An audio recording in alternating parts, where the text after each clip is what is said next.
صحیح بخاری کی روایت ہے، حضرت عبداللہ ابن عباس فرماتے ہیں کہ اللہ کے رسول نے فرمایا لا یخلون رجل بامرأۃ، کوئی مرد عورت تنہائی میں مت بیٹھے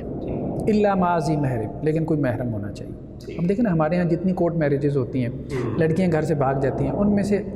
آپ اکثر کیسز میں آپ دیکھیں گے کوئی ٹیوٹر ہے گھر آ کے پڑھا رہا ہے بچی کو، ٹھیک ہے، اب وہ 1 سال 2 سال والدین نے کہا کہ جو استاد ہے ٹھیک ہے، وہ اکیلے کمرے میں اس کو ساتھ بٹھا دیا، اب بعد میں والدین جو ہے وہ روتے پیٹتے رہتے ہیں، ٹھیک، اس کا نتیجہ کیا نکلتا ہے، ٹھیک۔ تو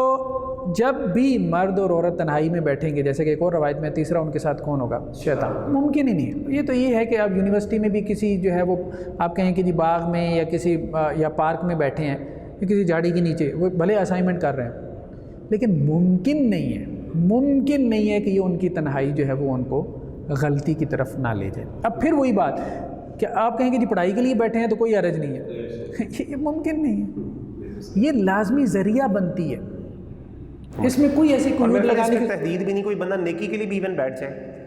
تو وہ بھی میرا خیال ہے، کوئی بندہ کہ جی میں قرآن پڑھ رہا ہوں، قرآن کا ٹیوٹر، اس سے بھی تو عموماً یونیورسٹیز میں آپ دیکھیں کہ بچے اور بچیاں، لڑکے اور لڑکیاں کیوں بیٹھتے ہیں؟ وہ کہتے ہیں جی ہم تو کام کر رہے ہیں۔ وہ ٹھیک ہے، جب آپ ان کے پاس سے گزرتے ہیں تو ان کی آوازیں اونچی ہو جاتی ہیں کہ وہ اسائنمنٹ حل کر رہے ہیں، ایسا ہی لگتا ہے، لیکن تھوڑا سا دور جا کے دوبارہ نظر ڈالیں گے تو آپ کو پتہ چلے گا کہ ان کی آوازیں پست ہو گئی ہیں،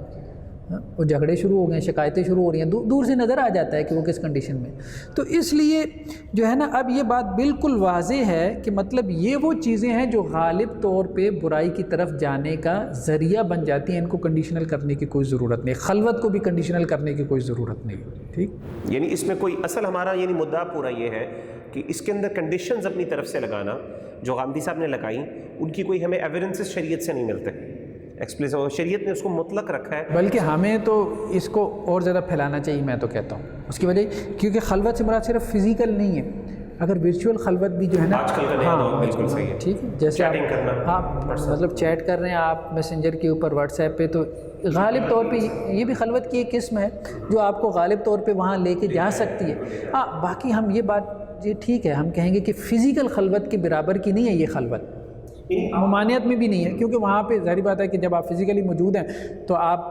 جو ہے وہ ایڈلٹری میں، بدکاری میں پڑھ سکتے ہیں، خلوت و تنہائی میں ورچولی آپ ایسا نہیں کر سکتے، تو ظاہری بات ہے ممانعت میں اس درجے کی نہیں ہے، ٹھیک ہے، وہ تو ہم نے بات ہر جگہ پہ کی ہے کہ نظر میں فرق کریں گے، لمس میں فرق کریں گے، ٹھیک ہے، خلوت میں ہم فرق کریں گے، لیکن ہم کہیں گے ہیں ممانعت دونوں کی ممانعت ہے، اور مقصود شریعت کا احتیاط بچنا ہے اس سے۔ کچھ ایسے سرکمسٹانسز ہیں وہ بھی مخصوص سرکمسٹانسز ہیں اور اس کے بارے میں بھی شریعت میں وضاحت موجود ہے۔